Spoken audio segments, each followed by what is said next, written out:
جامل لەگەڵ دلێر محەممەد بەڕێوەبەری گشتی گەشت و گوزاری هەولێر زیاتر باسی گەشت و گوزاری کوردستانتان بۆ ئەەکەم. بەخێر هاتیت. زۆر سپاس کاک دلێر بەخێر بێ سەرچاوان. زۆر سپاس. ئەم ڕۆژتان لێ پیرۆز بێت. سەلامەت بێ. سپاس بۆ جەناب. ڕۆژێکی خۆش بوو سەرجەم گەشتیارانیش. زۆر سپاس. پیرۆز بێت لە ئێمەی کوردستانی کە ئەمەندە کەش و هەوایەکی جوانمان هەیە، ئەمەندە ناوچەکەمان لەبارە کە بتوانین لە کاتی بوونی ڕۆژێکی جیهانی ئاها گفتوگۆ بکەین و باسی ئەو هۆکارانە بکەین لە هەرێمی کوردستان کە گەشتیاری زیاکە. جارێ بابزانین لە هەرێمی کوردستان چەند جۆر گەشتیاریمان هەیە. زۆر سپاس بۆ جەنابتان و بۆ کوردستان 24 و هیوام وایە کە بینەرانیش بە دیقەتەوە سەرنجی زانیاریەکانی کوردستان 24 دا بێ کە هەمیشە دڵخۆشم زۆر بە قوڵی دەستنە ئەو بنەمایانەی کە خزمەت بە کارتی گەشت و گوزار دەکەن. گەشت و گوزار لە هەرێمی کوردستان گەشت و گوزارێکی فرە بەبەستە سەرجەم ئەو سێکتەرە جیاجیانەی کە لە دنیادا کار لەسەر گەشت و گوزار دەکرێتن بەشێک یەکجار زۆریان لە کوردستان بوونیان هەیە. ئەگەر سەرنجتان دابێت جەنابتان باسان لە کەش و هەوا کرد. ئێمە لە کەش و هەوا با بڵێن خوای گەورە کەش و هەوایەکی بۆ دروست کردین لە ناو جەرگەی هاوین لە شاری هەولێر بە 2 کاتژمێر و نووی 3 کاتژمێر دەچێنەوە شوێنێک کە بەفری لێماوە. وەلێک لانەی سەرنج ڕاکرد لە بابەتە شوێنەواریەکان ئێمە یەکجار دەوڵەمەندین. هیوام وایە کە لە داهاتوودا بتوانین باشتر بە بازارکردن بۆ کەرتی شوێنەوار بکەن. خۆ زۆر لە مێژنیە بینیمان شانەدەر خوب بۆ مەین پۆینت و هەواڵی سەرەکی زۆرێک لە ڕۆژنامە میدیا جیهانیەکان. هەروها ئێمە زۆر دەوڵەمەندین بە هەبوونی 4 وەرزی ساڵ کە لە زۆرێک لە وڵاتان پەرێشان بەوەی کە وەرزەکانیان تێک هەڵدەبێتن. شوێنەوار ئاینیەکان لە کوردستاندا لە ئەستێکی یەکجار باڵادایە. بۆ نمونە هەر لە لالش هەر لە ڕێڕەوی چیاکانی زاگرۆز تەنانەت لە هەولێر لە شەقڵاوە ئێمە شوێنەواری ئاینیمان هەیە بە ناوی ڕەبانبۆیە کە وەسۆڕەحمانیش بە هەمان شێوە مسلمانەکان هێندە باشی لەگەڵ برانی کریستیان تێکەڵ بوونە هەردووچیان یەک شوێنیان هەیە بە 2 پێناسەی جیاواز هەردووچیان لێکەوە ڕازینە. ئەمە جگەلەوەی ئێمە گەشت و گوزاری چارەسەریمان هەیە بۆ ئاوی باڵک خەڵک بۆ چارەسەرکردنی گورچیلەکانی دەڕواتە ئەو شوێنە. هەولێر بۆتە سنتەرێکی گەورەی بازرگانی لە سای حکوومەتی هەرێمی کوردستان بۆیە زۆرێک لەو خەڵکانەی کە دانەوێت بازار و بزنس بکەن بێگومان وەکو گەشتیاری بازرگانی سەردان دەکەن. لەوانەیە لەلات سەیر بێتن بۆرەوە ئەوش بڵم لەلات سەیر بێت زۆرێک لەو خەڵکانەی کە لە دەرەوە دەژین چه هاوڵاتیانی کوردستان کە لە دەرەوە دەژین چه ئەو هاوڵاتیانەی دیکە کە بۆ خۆیان پلانیان هەیە بۆ نمونە دانەکانیان چاک بکەن. ئێستا هەولێر سنتەرێکی گەورەیە بۆتە ئەوەی کە گەشتیاری چارەسەریش لە کوردستان بچێتە ئاستەکی باڵاتر. زۆر باشە.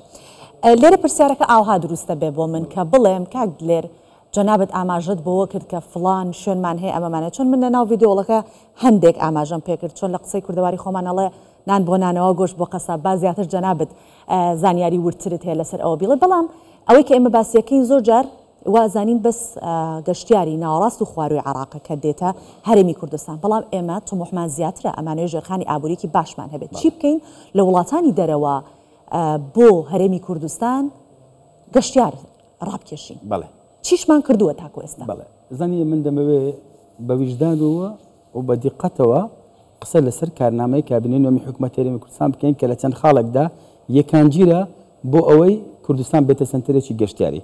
بۆ نمونە لە یەکێک لە خاڵەکاندا دەست پێ دەکات باس لە ڕێگاوبان دەکات. ئەگەر سەرنجتاندا بێ ڕێگاوبان لە کوردستان چۆتە ئاستەکی باڵا. با بیریشمان نەچێتن ئەمڕۆ کە ڕۆژی جیهانی گەشت و گوزارە بە ناوی گەشت و گوزار و ئاشتی ناونراوە بۆ ئەوەی چی لە دنیادا گەشتیار دەڕاتە شوێنێک کە سەلامەت بێت. سەلامەت چ لە شەڕ سەلامەتی لە ڕێگاوبان. بۆ بەسم لە ڕێگاوبان کرد کە حکوومەتی هەرێمی کوردستان زۆر بە دیقەتەوە بە هەوڵەوە هەوڵی دایە ڕێگاوبان بگەێنێتە هەموو شوێنانە هەروها ڕێگاکان ڕێگای سەلامەت بن. لەگەڵیدا لە دوای ئەو دێتن چی بۆ بەرهێنان لە کەرتی گەشت و گوزار بۆ ئەوەی ژێرخانی چالاکە گەشتیارەکانمان بچێتە ئاستەکی باڵاتر. لەو لایەنەشدا ئێمە کەرتی گەشت و گوزار لەو بەرهێنان ساڵانی داهاتوو دەرئەنجامی کارەکانی کابینەی نوێم و جنابی سەرۆکی حکوومەتی هەرێمی کوردستان باش دەبینن کە ئەو بەرهێنان لە کەرتی گەشت و گوزار دەچێتە ئاستەکی باڵاتر. لەپاڵ ئەوە دەڕوئە جنابی سەرۆکی حکوومەتی هەرێمی کوردستان پێم وایە دەبی خەڵکی کوردستان زۆر بە دیقەتەوە لەو بڕوانی چاویشمان لەوەی بەڕاستی لە قۆناغ لە چەند ڕۆژی داهاتوو پاداشتمان بدەنەوە. بەکارخستنی گەنجان کوڕکتانی کوردستان لە کەرتی گەشت و گوزار بزانە چۆتە ئاستەکی باڵا. جەنابی سەرۆک وەزیران و ئەنجومەنی وەزیران بڕیارێکیان داوە کە بەناوی با بڵێن بڕیاری 172 سەرجەم کەرتەکانی گەشت و گوزاری ناچار کردووە کە دەبێت 175 شوێنە گەشتیارەکان دەستی کاریان خۆماڵی بیتن. لە کارنامەکەشدا مافێکی کارمەندانی کەرتی تایبەتیشی پاراستووە.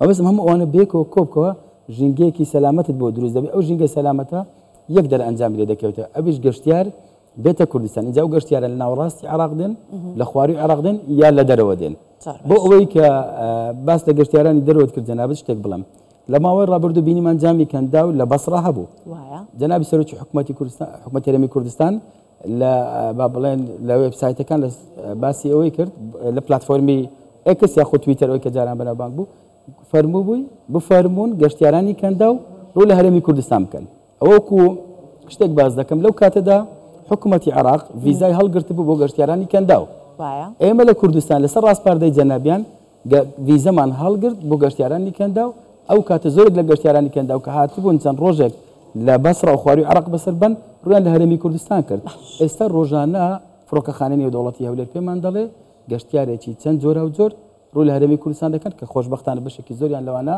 بیانی زۆر باشە ئێمە ئەمە کە باسیەکەین باسی ئێکۆتۆریزمەکەی کە بۆ گەشتیاریەک دێن بەهۆی کەش و هەواکەوە ئەگەر بین لەسەر ئەو گەشتیاریە کە تا چەندێک ئێوە کارتان کردووە بۆ نمونە لەگەڵ وەزارەتی ئەوقاف چونکە ئێمە شوێنی ئاینی زۆرمان هەیە کە بزانین کارەکان چی بوونە بۆ نمونە ئەگەر باسی سعودیاکەین مسلمانانی جیهان 2 ملیار ڕوویتێکە خۆ لێرەش ئێمە پەرزگای لالشمان هەیە کە تەنیا پەرزگایەکە کە تەواوی ئیزدیانی جیهان نەتوانن ڕووی تێ بکەن بۆ ئەمە چیتان کردووە چه هاوکاریەک کراوە ئامارەکان چیاڵێ بڵێ ئێمە لە وەزارەتی شارەوانی گەشت و گوزار بابل دەستەی گەشت و گوزارمان هەیە لەو دەستەیدا کۆمەڵە گلانی جیاجیا لە وەزارەت و بابڵەن شوێنی تایبەتمەندەکان لەگەڵ ئێمە بەشدارن لە بڕیاردان هەموو ئەوانە بەیەکەوە لە ماوەی 3 مانگ جارێک 6 مانگ جارێک بەردەوام کۆبنەوەتمان هەیە ڕێکاری تایبەت دەگرین ئەوە لایەنێکیان لایەنی دووەم ئێمە لە ئاستی هەولێر با بڵێن فەرمانگە پەیوەنددارەکان بەردەوام پلانی هاوبەش دادەنین بۆ بتوان بە شێوازێکی باش مارکتینگ لە بە کوردستان بکەن ئێستا بینیت چەند بە متمانەوە باسمان لە وسوو ڕەحمان و ڕەبان بۆیا کرد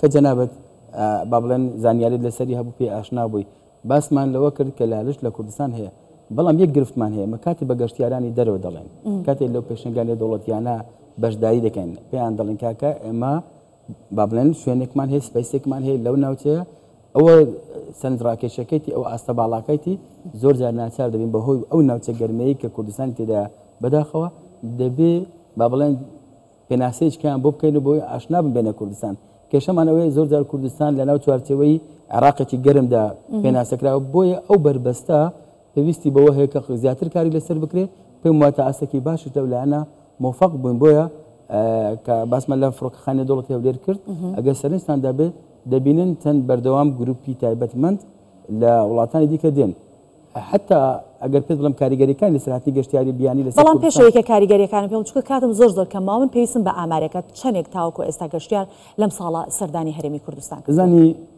ئەمن زۆر سەراحەت لەگەڵ میدیا قسە دەکەم یەکێک لەو کەسانەمە کە حەزم بە کاری دیسپلین و پرەنسیپە ئەمن حەز ناکەم ئێستا پێش هاوکارانم بکەوم بۆ ڕاگەاندنی ئامارێک ئەگەرچی ئامارەکان لە لای من بوونیان هەیە بەڵام نامەوێت بیانڵێم لەبەر ئەوەی لایەنی تایبەتمەند کاتە جارێکی تریشە بە میوانداریتان بکەین ئەمن پێم وایە هەموو کات لە بۆ کوردستان 24 و بینەرانی ئامادەیمان هەبووە چونکە ئێوە دەستێکی باڵاتان هەیە لە بە بازارکردنی کەرتی گەشت و گوزار و پێم وایە لە داهاتوودا ئەو کارانەی ئەوە کاری لەسەر دەکەن دەبێت تاواکاری ئەو کارانەی ئێمە و ئەمە لە دڵۆ سپاسی ئەو هەوڵماندبوونانی میدیا بەگشتی دەکەین بە تایبەتی کوردستان هەر تاکێکە کوردە بێ بەم شێوە بەدەستخینە ناو دەستی یەکتری کوردستانێکی ئاوادانمان هەبێت سپاس دەکەین دلێر محەممەد بەڕێوەبەری گشتی گەشت و گوزاری هەولێر بۆ ئامادەبوونتان لەگەڵمان دەست خۆش.